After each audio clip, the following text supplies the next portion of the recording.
Welcome to the channel, everyone. I'm Skratch. This is another Raid Shadow Legends video number 2 for today, guys. We have a brand new legendary fusion coming to Raid Shadow Legends this week, guys. Probably you've seen in-game, we have the fusion warm-up event, and a lot of people were asking questions yesterday. Skratch, do you have any information whatsoever? Nothing just yet, but we do have it right now, guys. And guess what? It's actually a crossover with Monster Hunter, okay? So we're gonna have a brand new champion coming to Teleria, and it will wear an amazing Monster Hunter armor, guys.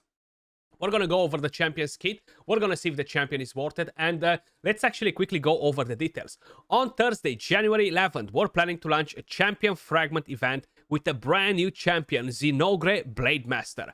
Faction Shadowkin, rarity legendary, type attack, affinity, magic. So it's a fragment fusion, guys. I do prefer this over the classic ones, like 10 times more. Zinogre Blademaster will come in handy when dealing with PvE content such as Fire Knight's Castle, both normal and hard mode, Cursed City, and Doom Tower. Basically, wherever multi-hit is required. Having a total of 11 hits on all skills topped up with some debuffs and useful buffs literally makes Zinogre Blademaster an unstoppable power that swipes everything on its way. Now, hear me out. In my opinion, this fusion is a must-do. It's a fusion that people should not skip because this champion seems more valuable than the last few fusions that we had in terms of what the kit can do. You know, I feel like this champion will definitely give us quite a bit of utility all around, and I feel like a lot of damage too. But that's something that we're gonna have to test before actually talking about the damage. The passive is interesting too because it prevents her from dying, you know. So let me just quickly bring in the file that I have here. Zinogre Blademaster.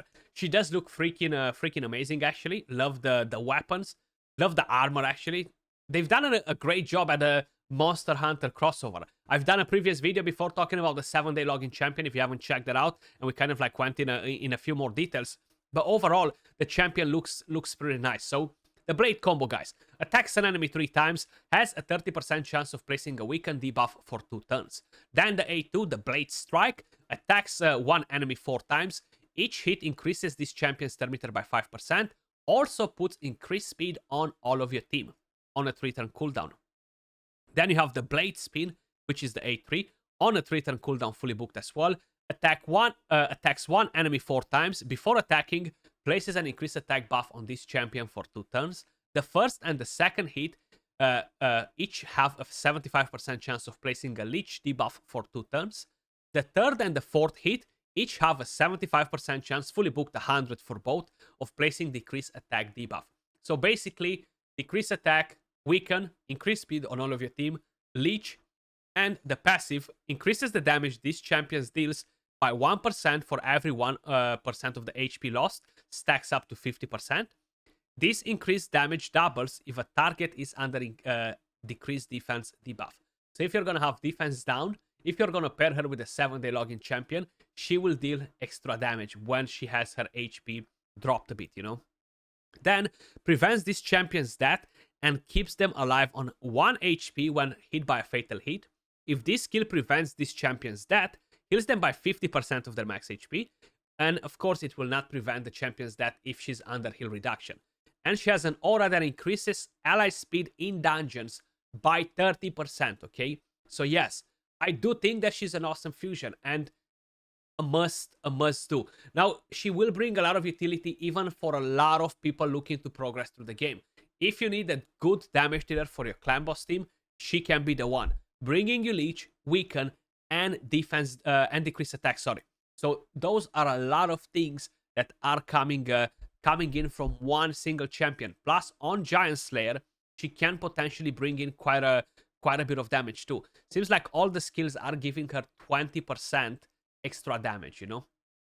So I'm not 100% sure what sort of damage she will deal, but she does sound pretty nice on paper, right? So overall, I do think she's pretty nice, especially for the Cursed City, the Fire Knight. She's going to be massive with all these hits. It's true, for the hard mode Fire Knight, we have nothing to drop turn meter there. Like, she's not doing freeze or anything, but we have plenty of different champions to do it.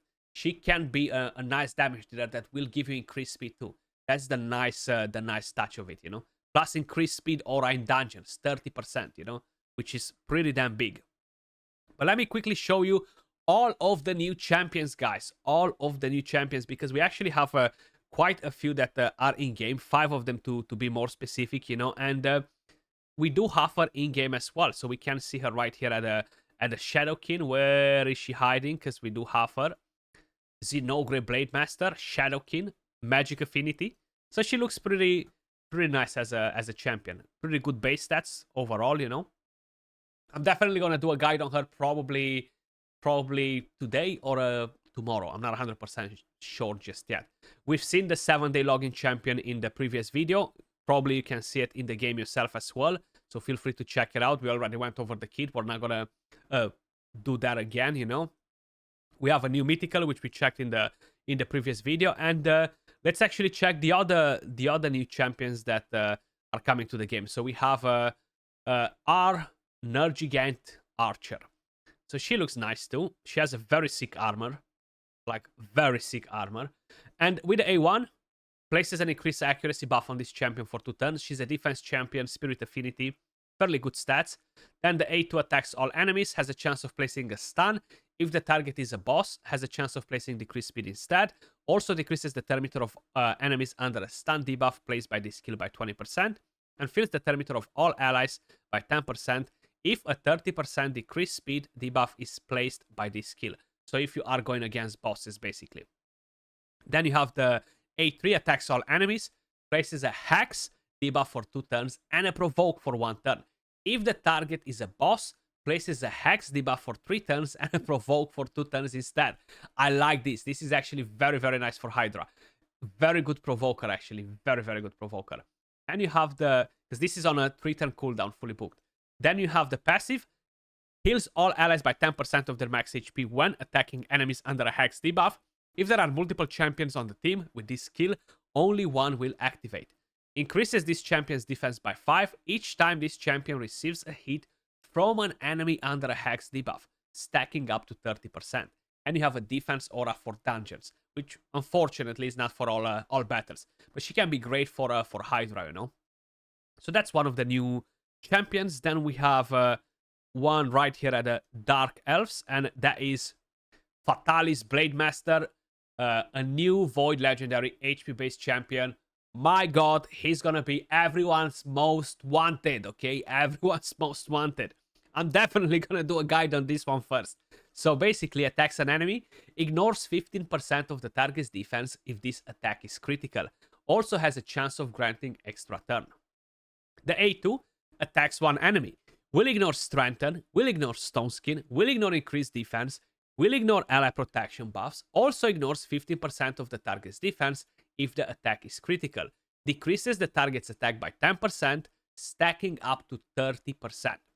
Very nice. Ignores most of the things except the shield, you know. So if the champion has good multipliers, I think he's gonna be a beast. 30% extra damage from books. The A3 AoE attacks all enemies, right? Ignores 15% of the target's defense if the attack is critical. Decreases the target's defense by 5%, stacking up to 30%. On a 3-turn cooldown. Again, 30% damage from books. Very nice. And then you have a secret skill. Attacks one enemy. Will ignore 50% of the target's defense. Fills this champion's thermometer by 50% if the attack is critical. Damage inflicted by this skill cannot be decreased by enemy passive skills or masteries, except by the passive skills of bosses. So what does this mean?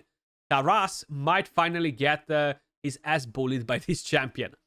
Damage inflicted by this skill cannot be increased by either this champion's masteries or ally passive skills except when attacking bosses.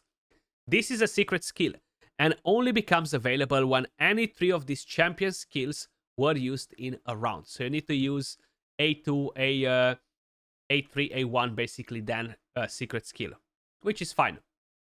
Then you have the passive. Places a shield buff on this champion equal to 25% of their max HP for 2 turns at the end of their turn. This champion cannot receive critical hits when under a shield buff placed by this champion. So basically, it's like having a reaction all the time. You know, as long as you don't have block buffs, he's gonna get the shield, and he can get crit after, unless two nukers go back to back or something like that, you know, or Marichka Taras, and then Taras hits him. HP aura for arena battles, 35%. So I feel like people will wail on this champion like there's no tomorrow. I think like if he has good multipliers, which we're gonna check in a later video today, so stay tuned for it. I think he's gonna be very, very solid, you know. So definitely keep that in mind. Then we have another champion right here, which is the 5th champion so far, and is Electron Blade Master. I actually like the design on this one. So with the A1 attacks an enemy, has a 40% chance of increasing the duration of 2 random buffs on all allies by 1 turn. The A2 attacks all enemies, places an increased defense buff and a shield buff on all allies. The shield is equal to 30% of this champion's max HP. If the target is a boss, these buffs are protected. So if you're going against Amius, this is actually nice. Even if you're going against Hydra, if you're going against any other boss in the game, these buffs will be protected, including on the Bommel, you know. Then you have the A3, removes all debuffs from all allies and places a block debuffs buff on all allies for 2 turns. If a boss is present in the current round, this buff is protected. So that's nice too. You're gonna get block debuffs. So the Bommel won't be able to put bombs on you, as an idea. Or Amius won't be able to put all sorts of crazy things on you, or other bosses won't be able to debuff you, which is very nice.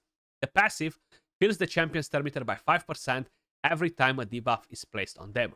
Also heals this champion by 5% of their max HP whenever a debuff placed on them expires or is removed, and we have a speed aura for dungeons, 30%. Now, all these champions can be acquired in different ways, okay? We have the 7 days login champion, which probably later on will not be available from summons, actually. So once this is gone, it's gone. It's that sort of event. Then we have Eletrion, which will be from shards and in-game activities. So that means a tournament or a pet event or a Fate of Deck. Then we have the Void one, which is only from shards. Then we have the Barbarian with a very weird name, which will be as well available from shards and in-game activities, you know. And probably, again, either a champion training tournament or something like that. And you have the Fusion, which is only available from champion fragment event.